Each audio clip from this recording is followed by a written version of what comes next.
ఇప్పటి జనరేషన్‌లో పిల్లలకి మంచి ఎడ్యుకేషన్ దొరుకుతుంది. అమ్మానాన్నలు వాళ్ళని మంచిగా గారాబంగా చూసుకుంటున్నారు. వాళ్ళకి మంచి ఎడ్యుకేషన్, మంచి గేమ్స్ ప్రతి ఒక్కటి అన్నీ మంచిగానే ఉంటున్నాయి.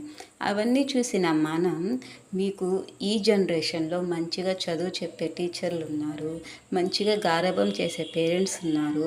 మాకు ఆ కాలంలో ఇవన్నీ లేవే అని ప్రతి ఒక్కరూ అనడం నేను విన్నాను.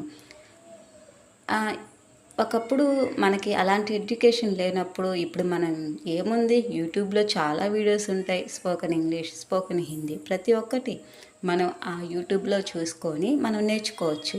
కానీ అదే యూట్యూబ్‌లో మనం ఉన్న ఆ కాలంలో మనం పచ్చటి పైరుల గాలి వల్ల పీల్చుకున్న ఆ స్వచ్ఛమైన గాలి, అమ్మమ్మల, నానమ్మలు పెట్టే బలమైన ఆహారం ఇప్పుడు పిల్లలకి అందుతుందా? ఏ యూట్యూబ్‌లో వాళ్ళకి అందుతుంది చెప్పండి?